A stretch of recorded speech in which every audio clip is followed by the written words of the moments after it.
ஆண்டவராகிய இயேசு கிறிஸ்துவின் நாமத்தினாலே உங்கள் அனைவரையும் அன்போடு வாழ்த்துகின்றேன்.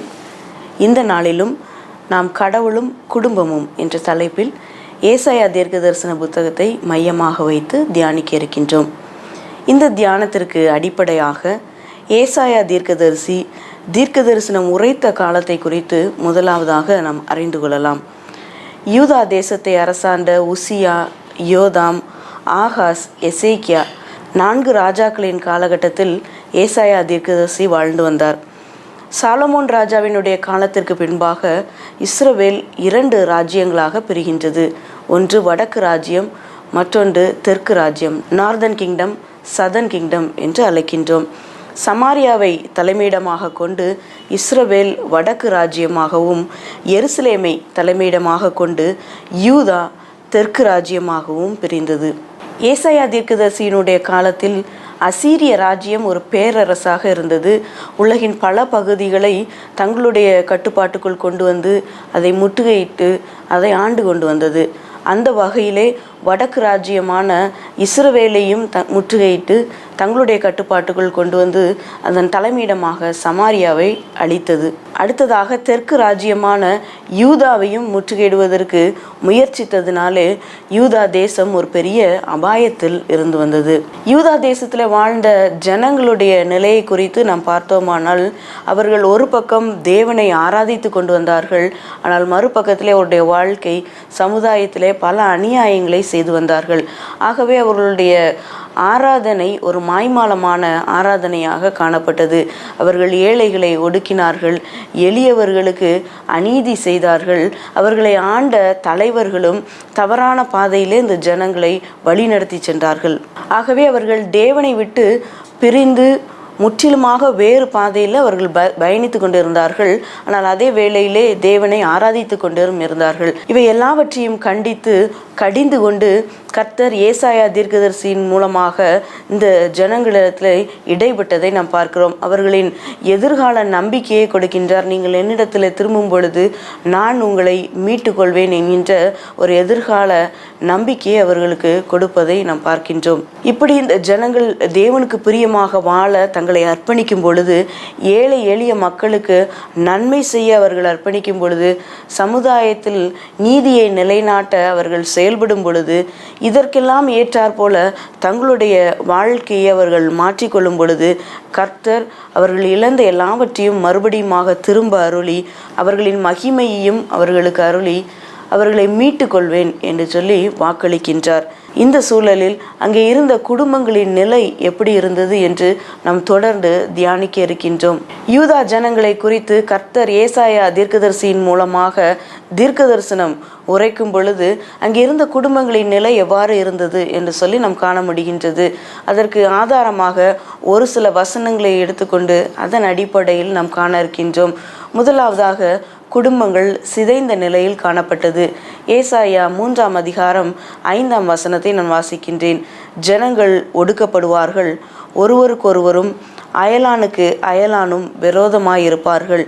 வாலிபன் முதிர் வயதுள்ளவனுக்கும் மேன் மகனுக்கும் இடும்பு செய்வான் என்று வாசிக்கிறோம். இங்கே தலைமுறைகளுக்கு இடையே மரியாதை இல்லாத குடும்ப அமைப்பில் ஏற்பட்ட ஒரு சிதைவை நாம் காண முடிகின்றது.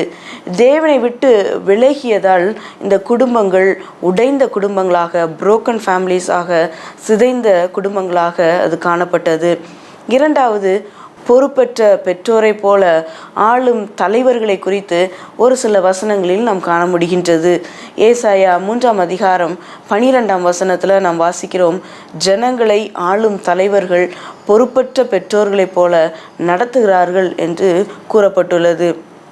3ஆம் அதிகாரம் 12ஆம் வசனத்தை நான் வாசிக்கின்றேன். பிள்ளைகள் என் ஜனங்களை ஒடுக்குகிறவர்களாய் இருக்கிறார்கள், ஸ்திரீகள் அவர்களை ஆளுகிறார்கள். என் ஜனமே, உன்னை நடத்துகிறவர்கள் உன்னை மோசம் போக்கி நீ நடக்க வேண்டிய வழியை அடித்து போடுகிறார்கள் என்று வாசிக்கிறோம். ஜனங்களை ஆளுகின்ற தலைவர்கள் பெற்றோர் குழந்தையை பாதுகாப்பது போல ஜனங்களை காக்க வேண்டிய தலைவர்களே அவர்களை ஒடுக்குகிறார்கள் என்று சொல்லி நம்ம இங்கே பார்க்க முடிகின்றது. மூன்றாவதாக, தந்தையாக, மீட்பராக, சீரமைக்கின்றவராக தேவன் எவ்வாறு செயல்பட்டார் என்பதை நாம் காணலாம். ஏசாயா 1ஆம் அதிகாரம் 2ஆம் வசனத்தில் வாசிக்கிறோம், நான் பிள்ளைகளை வளர்த்து ஆதரித்தேன், அவர்களோ எனக்கு விரோதமாய் கலகம் பண்ணினார்கள். அதே போன்று ஏசாயா 66:13 ஒருவனை அவன் தாய் தேற்றுவது போல் நான் உங்களை தேற்றுவேன் என்று கூறுகிறார். தேவன் குடும்பங்களிலே ஒரு தந்தையாக இருந்து அவர்கள் தன்னை விட்டு விலகிச் சென்றாலும் அவர்களை கைவிடாமல் மீட்டு சிதைந்த குடும்பங்களை சீரமைக்கின்றார் என்று நாம் பார்க்கின்றோம். அடுத்ததாக புதுப்பிக்கப்படுகின்ற குடும்பங்களை குறித்து நாம் பார்க்கின்றோம். தேவனை விட்டு விலகிச் சென்ற இந்த ஜனங்கள் மறுபடியுமாக தேவனிடத்தில் திரும்பும்போது, தேவன் அவர்களை மீட்டு கொள்ளும்போது குடும்பமும் சமூகமும் புதுப்பிக்கப்படும் என்ற ஒரு எதிர்கால நம்பிக்கையை ஏசாயா தீர்க்கதரிசியின் மூலமாக ஆண்டவர் உரைக்கின்றார். 2 வேத பகுதிகளை இதற்கு ஆதாரமாக நான் வாசிக்கின்றேன். ஏசாயா 54:13. உன் பிள்ளைகள் எல்லாரும் கர்த்தரால் போதிக்கப்பட்டிருப்பார்கள், உன் பிள்ளைகளுடைய சமாதானம் பெரிதாயிருக்கும். ஏசாயா 65:21 முதல் 23 உள்ள ஒரு சில காரியங்களை நான் வாசிக்கின்றேன். வீடுகளை கட்டி அவர்களில் குடியிருப்பார்கள். 23 அவர்களும் அவர்களோடே கூட அவர்கள் சந்தானமும் கர்த்தராலே ஆசீர்வதிக்கப்பட்ட சந்ததியாயிருப்பார்கள் என்று வாசிக்கிறோம். தேவன் ஜனங்களை மீட்டு கொள்ளும்போது குடும்ப வாழ்வும் புதுப்பிக்கப்படும், சீர்படுத்தப்படும் என்பதை இது தெளிவுபடுத்துகிறது. இந்த பகுதிகள் இன்றைய குடும்ப வாழ்வுக்கான ஒரு சில காரியங்களை நமக்கு கற்றுத்தருகின்றது. இன்றைய சூழலில் மனிதர்கள் வாழ்வில் எதையாவது அடைய வேண்டும் என்று சொல்லி ஓடிக்கொண்டிருக்கின்றோம். அப்படி ஓடி உழைத்து நல்ல வசதியோடு வாழ்ந்து கொண்டிருக்கும் பொழுது, ஒரு குறைவுமின்றி வாழ்ந்து கொண்டிருக்கும் பொழுது குடும்பத்தில் சமாதானமற்ற சூழ்நிலைகள் காணப்படுகின்றது. அமைதி இல்லாத குடும்பங்கள் இருக்கின்றது, நிம்மதி இல்லாத குடும்பங்கள் இருக்கின்றது. ஒரு வெற்றிடம் யாராலும் எந்த பொருளாலும் பணத்தாலும் நிரப்ப முடியாத ஒரு இடம் குடும்பங்களில் இருந்து கொண்டே இருக்கின்றது. இப்படிப்பட்ட குடும்பங்களுக்கு ஏசாயா தீர்க்கதரிசன புத்தகம் எதை கற்றுக் கொடுக்கிறது என்று பார்ப்போம். முதலாவது, சிதைந்த குடும்பம் சீர்பட வேண்டும் என்றால் நாம் தேவனிடத்தில் திரும்ப வேண்டும். முதலாவதாக, சிதைந்த குடும்பம் சீர்பட வேண்டும் என்றால் நாம் தேவனிடத்தில் திரும்ப வேண்டும். தேவனை விட்டு விலகும்போது சிதைவடைகின்ற குடும்பங்கள் தேவனை மையமாக வைத்து வாழும் பொழுது மறுபடியும் கட்டப்படுகின்றது. தேவனிடத்தில் திரும்பிய பின் குடும்பங்கள் எப்படி இருக்கும் என்று ஏசாயா 32:18 நாம் வாசிக்கிறோம். என் ஜனம் சமாதான தாபரங்களிலும் நிலையான வாசஸ்தலங்களிலும் அமைதியாய் தங்கும் இடங்களிலும் குடியிருக்கும். என் ஜனம் என்று ஆண்டவர் உரிமையோடு அழைத்து சமாதானமும் அமைதியும் நிறைந்த ஒரு நிலையான வாசஸ்தலத்தை அருளுகின்றார். இரண்டாவதாக, குடும்பம் சீர்பட விசுவாசமுள்ள தலைமுறைகளை உருவாக்க வேண்டும். பிள்ளைகளை விசுவாச பாதையில் வளர்க்க வேண்டும். கர்த்தரால் போதிக்கப்பட்டு நடத்தப்படுகின்ற அவருடைய திட்டத்துக்கு ஒப்பு கொடுத்து அவருடைய சித்தத்துக்கு ஒப்பு கொடுத்து வாழ்கின்ற அனுபவங்களை பிள்ளைகளுக்கு நாம் கொடுக்க வேண்டும். தேவனுக்குள்ளாக வாழவும் தேவனை தங்கள் வாழ்வில் வெளிப்படுத்தவும் நாம் அவர்களுக்கு கற்றுக் கொடுக்க வேண்டும். ஏனென்றால் சந்ததிகள் தேவனை விட்டு விலகும் பொழுது அவர்கள் இந்த உலக வாழ்வில் எல்லாவற்றையும் இழந்து போவார்கள் என்பதை ஏசாயா தீர்க்கதரிசன புத்தகத்தின் மூலமாக யூதா தேசத்து குடும்பங்களில் நாம் காண்கின்றோம். அடுத்ததாக, குடும்பம் சீர்பட தேவன் செயல்பட இடம் கொடுக்க வேண்டும். ஒரு குடும்பம் சிதைவடையும் பொழுது அந்த குடும்பத்தை மறுபடியுமாக கட்டுவதற்கு நாம் முயற்சி செய்யாமல் அங்கே தேவன் செயலாற்ற நாம் இடம் கொடுக்க வேண்டும். யூத ஜனங்கள் அசீரிய ராஜ்யம் தங்களை எதிர்த்து வரும்பொழுது மனிதனுடைய பலனை நம்பி அவர்கள் ஏமாந்து போகின்றார்கள். தங்களுடைய சுய பலத்தையும் தங்களுடைய அறிவையும் மனிதர்களுடைய ஆலோசனைகளையும் கேட்டு பல தோல்விகளை அவர்கள் சந்திக்கின்றார்கள்.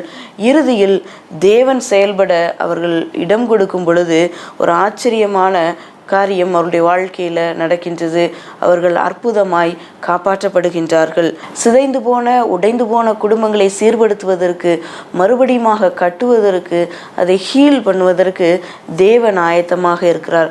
ஆனால் நாம் தேவன் நம்முடைய குடும்பங்களிலே செயலாற்ற இடமளித்து நாம் காத்திருக்க வேண்டும்.